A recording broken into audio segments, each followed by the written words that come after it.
Puis j'ai connu Madame de Lamotte. Je pense que j'ai connu Madame de Lamotte un peu à cause de mon goût de la lecture et de la bibliothèque. Je pense qu'elle était intéressée de voir cette gamine s'intéresser aux livres, et elle me portait souvent de très jolis livres, alors que je n'en portais pas ceux-là, que je regardais. Notre amitié est venue aussi avec le livre. C'est-à-dire que c'est venu sans aucune espèce de préparation. Madame de Lamotte avait fait beaucoup d'expériences en lecture publique dans les pays étrangers, dans les pays nordiques en particulier, dont elle était revenue très, très, très emballée. Et elle rêvait de pouvoir faire quelque chose de semblable en Dordogne. Mais c'était l'époque de la guerre. Évidemment, ce n'était pas facile. Il a fallu un hasard pour qu'elle puisse démarrer. Ce hasard, c'est tout simplement l'histoire d'un bibliobus qui n'en était pas un, c'était tout simplement une ambulance qui était disponible. Madame de Lamotte savait très bien que cette ambulance allait être saisie. Elle l'a demandé, avec un prétexte très noble d'ailleurs, de s'en servir pour distribuer des livres aux gens qui étaient repatriés en Dordogne et qui n'avaient absolument rien, ni livres, ni distraction.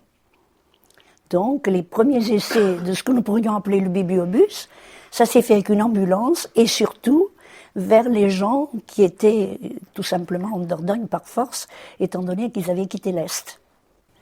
Enfin, écoutez, un des grands moments pour moi, ça s'est passé, vous savez qu'on a supprimé le premier bibliobus qui était, on nous l'a supprimé parce que messieurs les Allemands n'avaient pas du tout envie que nous circulions avec un bibliobus. Eh bien, moi, je peux vous dire que j'ai reçu en Dordogne des tas de lettres de gens me demandant où c'est qu'on pourrait vous trouver, qu'est-ce qu'il faut qu'on lise, etc. Pour moi, c'est un grand moment, ça. C'est un grand moment de la lecture, ça. Quand j'ai senti que quelque chose avait germé, que quelque chose venait. Les gens n'avaient pas forcément envie de lire. Comment avez-vous pu leur donner cette envie de lire?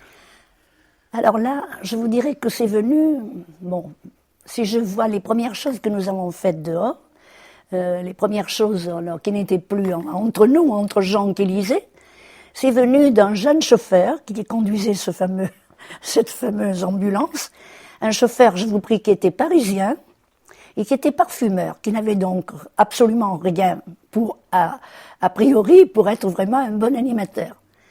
Il avait une aisance pour parler aux gens qu'il rencontrait merveilleuse. Il disait facilement aux gens, vous ne lisez pas? Ben vous savez pas ce que vous perdez. Moi, j'ai lu tel bouquin. Quand j'étais enfant, j'ai lu. Il dialoguait avec une facilité formidable. Madame de Lamotte avait un trac fou parce qu'elle n'avait pas du tout l'habitude des gens simples et encore moins des paysans. Moi, je vous dirais que je restais avec mon, comment je dirais, je savais que je n'avais aucune espèce de formation et je n'osais pas m'y prendre. Et puis, ma foi, eh bien, sans réfléchir, je me suis mis à faire comme lui. Et ça a très bien marché parce que je parlais très facilement avec les gens.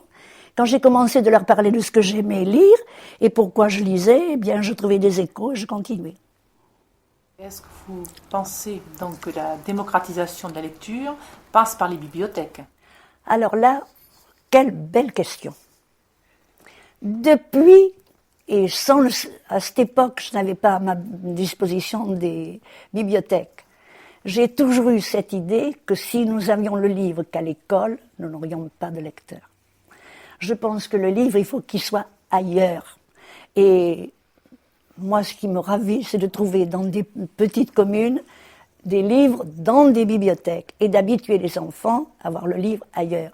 Je dis même qu'un enfant qui quitte la classe, je pense à certaines classes que je connais, où dans la semaine, les enfants ont grand plaisir, ils quittent la classe, ce n'est plus la lecture scolaire, ils vont dans la bibliothèque où ils rencontrent quelqu'un qui n'est pas institutrice, justement, quelqu'un qui parle autrement, qui raconte, qui est quelquefois une maman d'élève, quelqu'un qui raconte, qui est tout simplement, ça c'est merveilleux. Je vous dirais que j'oublie très bien que je suis de formation institutrice, parce que moi, mon grand plaisir, c'est d'aller dans une bibliothèque animée, être libre avec le livre et les enfants. Alors ça, je pense que si, malheureusement, il y a actuellement une espèce de retour où on trouve beaucoup trop le livre à l'école. Beaucoup trop le livre à l'école. On vous dira c'est très utile, il y a tout. Eh bien, je dis que c'est l'anti-lecture. Le livre, c'est ailleurs. Et chaque fois que l'on peut même demander aux enfants d'aller voir une librairie, d'aller voir des livres ailleurs, de manière que les enfants sachent que le livre, c'est quelque chose qui n'est pas scolaire. On peut dire surtout pas essentiellement scolaire. Ce n'est pas... Bon, moi je n'en suis pas. Vous savez, j'ai un bon copain qui a écrit un livre qui s'appelle « Au feu les manuels ». Je ne vous dirai pas qui c'est, mais bon, le livre s'appelle « Au feu les manuels ». Je n'en suis pas là. Je considère que nous avons besoin de... Mais ne confondons pas travail et lecture joie. Et lecture richesse, parce que quand on dit joie, ça ne me suffit pas. Je dis lecture richesse.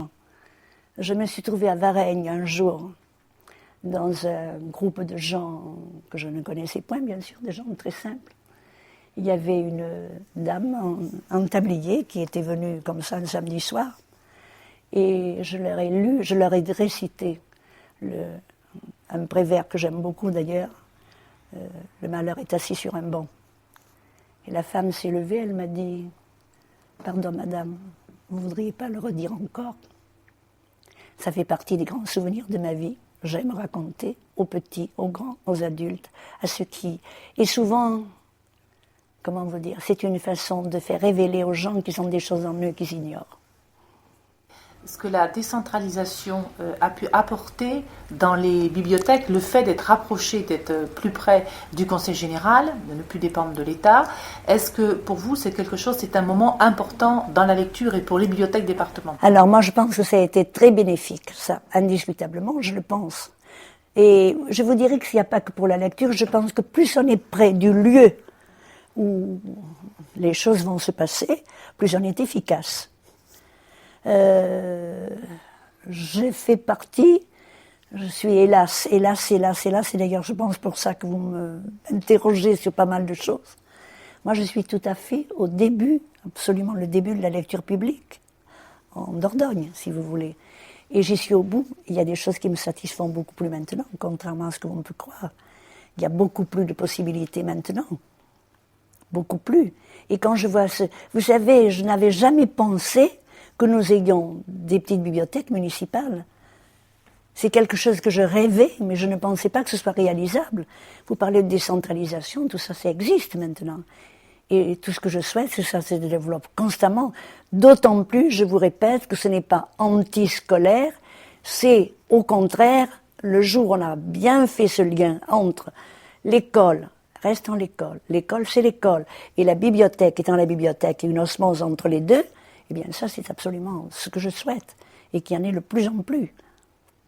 Donc quel avenir voyez-vous pour la bibliothèque départementale de Pré? Je ne suis pas du tout pessimiste, figurez-vous, mais alors vraiment pas pessimiste du tout. Vous allez me dire qu'à titre personnel, je suis un peu gênée que vous soyez plus nombreux. Ça paraît curieux, mais enfin, pourtant, c'est ça.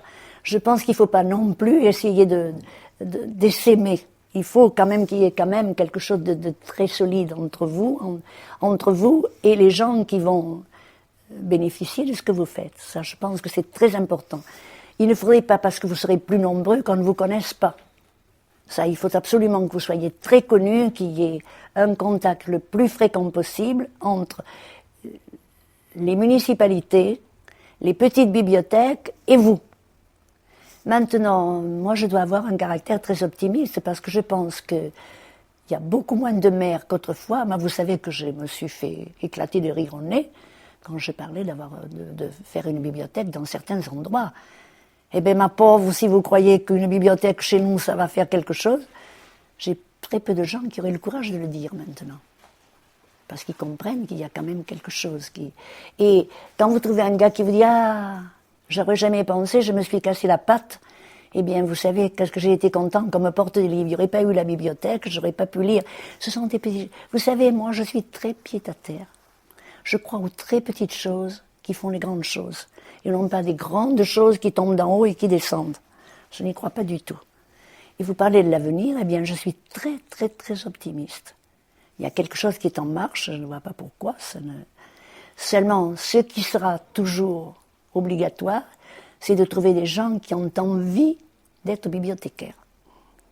Il faut, vous savez, il y a actuellement des choses qui me gênent un peu. Dans pas mal de métiers, on choisit ça parce qu'on ne peut pas faire autre chose. C'est extrêmement dangereux. Je crois beaucoup aussi qu'on réussit dans la mesure où on a envie d'eux. Si nous trouvons des gens qui aiment la lecture, qui ont envie de faire partager leur goût, ce sont de très bons bibliothécaires, même s'ils n'ont pas des diplômes à cette hauteur. Pour moi, c'est pour ça que je suis optimiste, parce que je dis qu'on peut trouver beaucoup de gens qui croient ce qu'ils font et qui ont envie. Ça ne veut pas dire qu'ils ne puissent pas se cultiver, puisque moi je compte beaucoup sur vous, au contraire, pour la formation, pour des stages je dirais, de pose de la voix, de choses qui sont nécessaires pour devenir un bon bibliothécaire. Mais je pense qu'il faut commencer par l'envie, et puis après, on les aide au point de vue technique.